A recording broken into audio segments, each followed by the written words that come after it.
Oke.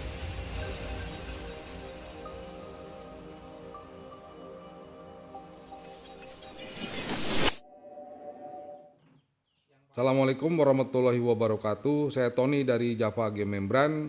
Kali ini Java Game Membran mendapatkan kesempatan untuk memberikan training pembuatan kolam bulat di Kabupaten Bone Bolango yang disponsori oleh Disnaker Kabupaten Bone Bolango.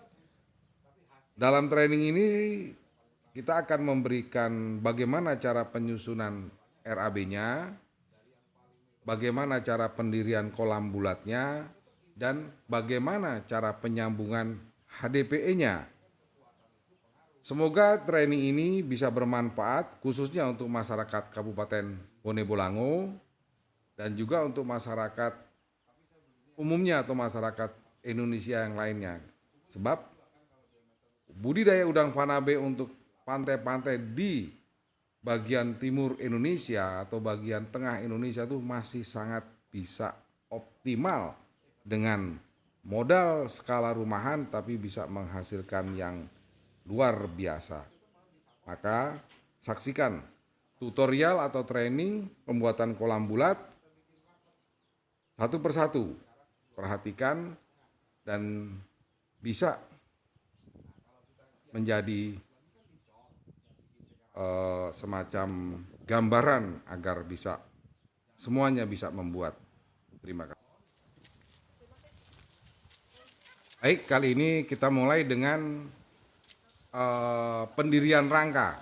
Ya, peserta training begitu antusias mendirikan rangka kolam bulat, yaitu untuk yang kita lakukan di sini adalah mendirikan rangka pada pembuatan kolam bulat diameter 4, tinggi 2 meter. Nah, di sini kita menggunakan basic wear mesh ukuran 2,1 kali 5,4, 3 lembar. Kita hanya ikat dengan kawat benrat. Nah, kita buat ini nampak sekali anak-anak peserta training juga bapak-bapaknya juga begitu antusias dalam training ini. Nah, kita langsung training ini kita tidak pakai basa-basi lagi, jadi kita langsung praktek. Nah, sekarang ini kita juga lihat nampak mereka sedang memasang karpet talangnya satu persatu ya. Karpet talang ini ada lebar 90 cm, keliling diameter 4-nya itu kurang lebih 13 meter. Kita ikat dengan kawat bendrat saja, karena ini belum ada pengelasan ya, jadi kita hanya menggunakan kawat bendrat. Jadi kalau seandainya kita nggak punya alat las ya kita cukup dengan kawat bendrat sudah cukup kokoh ya. Untuk diameter 4 atau diameter 10 pun juga nggak masalah.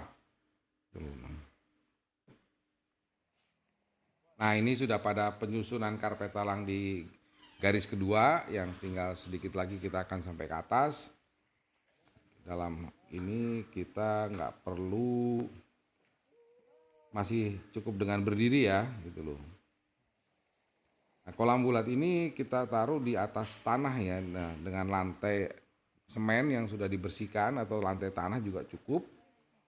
Tapi bentuknya itu kalau bisa miring ke tengah atau seperti wajan. Tampak juga tuh pantai-pantai di pantai Bone Bolango yang begitu indah, begitu bersih, begitu jernih, sehingga ikannya juga kelihatan. Nah, sini perhitungan rangka kolam bulat itu diameter 4 tinggi 2 itu keliling dinding kolamnya adalah 2 kali 3,14 kali 2 meter atau 12,6, kita bulatkan 13 meter karena untuk slope atau penambahan jepitannya waktu kita ikat. Jadi jangan dipas 12,5, nanti nggak bisa nyambung ya. Nah, di sini juga kita nggak begitu kelihatan itu ada cincin ya, atau pemasangan cincin atau sabuk untuk diameter 4 ini keliling menggunakan besi 8 in ya, besi bendrat atau kawat besi lah, kawat besi cor itu 8 in keliling atas bawah tengah. Nah, tampak juga itu ada warna hijau toska itu selang ya sebagai penutup rangka agar tidak tajam nanti pada saat kita pemasangan HDPE-nya. Nah, sampai di sini peserta training sudah cukup paham. Nah, kita nanti akan lanjut training bagaimana cara pemotongan bahan atau geomembrannya atau HDPE-nya. Nah, di sini kita sudah lakukan pemotongan HDPE-nya untuk diameter 4, yaitu kita buat lantai dasarnya dulu 4 kali 4. Nah, kita lipat. Nah, ini kita lipat biar menjadi bentuk persegi. Ini kita lipat lagi ya. Nanti ini kita lipat lagi. Nah, sementara itu dalam perhitungan lantainya yang diameter 4 itu kita menghitungnya pakai ilmu panjang, istilahnya rumus matematika panjang kali lebar. Jadi panjangnya 4 meter, lebarnya 4 meter. Jadi 16 meter. Kalau kita hitung dengan rumus lingkaran 2πr kuadrat itu nggak ketemu karena bahan potongan kecil-kecilnya itu terbuang ya, nggak bisa kita pakai, paling hanya kita pakai untuk sambung-sambungan. Nah, ini kita lihat sudah berbentuk persegi lipatannya.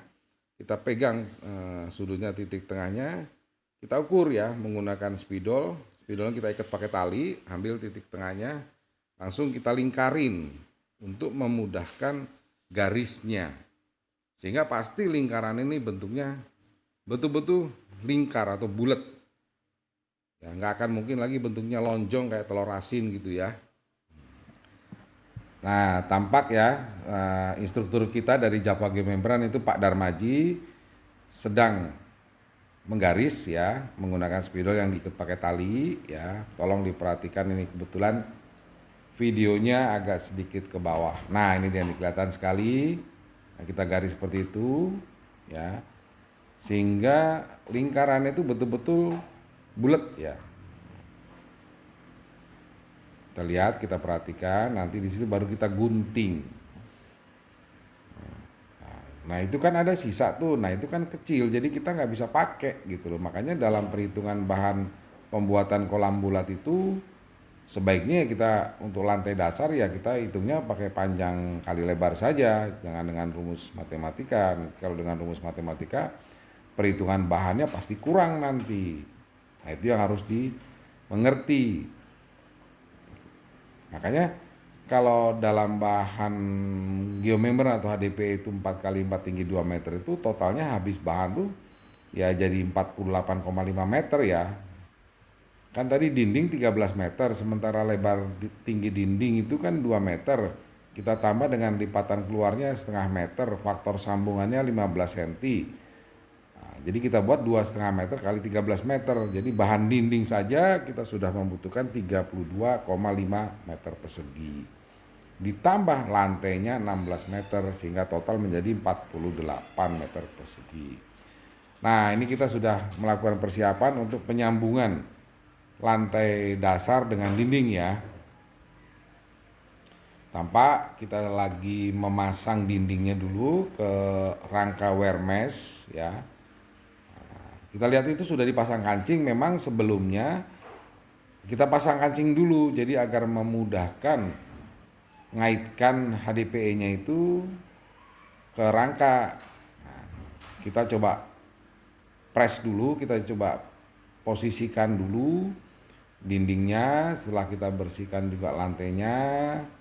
Nah, di sini kita sudah ukur, tarik sini, tarik sana agar ketemu diameter 4 meternya itu pas sama lipatan bahan ya sebagai hem atau sebagai overlapnya sambungan. Sebelum instruktur Pak Darmaji melakukan penyambungan lantai dasar. Kita mulai penyambungan lantai dasar itu pada start atau pertemuan antara lingkaran atau keliling lingkarannya. Kita harus siapkan dulu mesinnya, kita cek. Kita nyalakan dan kita maksimalkan temperaturnya ya, agar kita bisa menyesuaikan dengan speednya. Jadi di sini kalau untuk HDP 500 mikron, nah ini speednya yang sudah dijelaskan pada saat training tadi, tes secara teori ya kurang lebih antara 3 sampai 3,5. Karena cuacanya juga agak sore ya, sekitar jam 2, tidak terlalu panas, kita tidak terlalu, jadi speed mesinnya juga cukup dengan 3 atau 3,5. Ya. Di sini kita lihat, nah ini lagi penyambungan keliling ya, bagian lantai dasarnya. Nampak sekali Pak Darmaji sedang melakukan penyambungan. Ya. Nanti peserta training juga akan kita latih menggunakan mesin itu. Satu persatu kita latih, kita lakukan training selama kurang lebih ya setengah hari atau 1 hari. Semua peserta akan kita coba untuk menjalankan mesin tersebut. Ya. Nah, tampak ya Pak Darmaji masih melakukan penyambungan keliling. Ya, kita ulangi lagi ya. Dalam proses pembuatan atau pengoperasionalkan mesin robot ini, yang perlu harus diperhatikan adalah pada saat proses mesin sudah dicolokkan ke listrik, ya, langsung kita naikkan temperaturnya secara maksimal, atau mungkin di situ kan tertera 350 sampai 400, ya udah kita ambil saja angka maksimal 350 atau 400-nya. Nah, kita tunggu sampai lampu merah sama hijaunya itu berkedip. Nanti begitu lampu hijaunya sudah kembali ke merah, berarti mesin itu sudah panas secara maksimal. Baru kita operasionalkan. Nah, speednya berapa? Untuk HDP 500 mikron ini atau geomembran 500 mikron ini, biasanya itu speednya yang ideal kalau sekitar jam 2, jam 3 tuh antara 3 sampai 3,5 RPM. Dan jangan lupa ya rekan-rekan semuanya, kalau bisa nanti begitu selesai jangan langsung dicabut, tapi didinginkan dulu heaternya. Betul-betul sampai dingin, kurang lebih sekitar 20 menit, baru mesin itu kita cabut. Nah, ini tampak sekali peserta training, kita lakukan training atau pengoperasionalkan mesin satu persatu. Cara penyambungan HDP-nya, kita menggunakan bahan-bahan yang tersisa. Satu persatu kita lakukan latihan, ya ini cukup makan waktu, tapi juga antusias mereka juga sangat tinggi ya. Diharapkan setelah selesai training ini mereka sudah bisa mengoperasionalkan mesin tersebut. Nah, tampak sekali ya peserta training dari desa di Kabupaten Bone Bolango itu juga begitu antusias, dan ditampak juga Pak Kadus ya sedang menyaksikan proses latihannya. Ya. Akhirnya kita sampai pada penghujung training. Saya selaku trainer atau selaku pemberi training dari Java Geomembran, Tony, mengucapkan terima kasih kepada semua yang mendukung dalam rangka acara ini, khususnya Disnaker Gorontalo Bapak Andri, Bapak Bupati Bone Bolango, dan juga anggota Dewan Bapak Amran, juga Bapak-Bapak dan Ibu-Ibu Kadus dan Kades Bone Bolango, seluruh peserta training, dan yang paling utama adalah dari PT Hidup Baru Plasindo Geomembran Jempol yang telah banyak memberikan supportnya dan motivasinya serta dukungannya. Akhir kata, jangan lupa like and subscribe, juga komennya, agar Java Geomembran tetap bisa memberikan edukasi atau tutorial yang lain-lainnya. Assalamualaikum warahmatullahi wabarakatuh. Oke.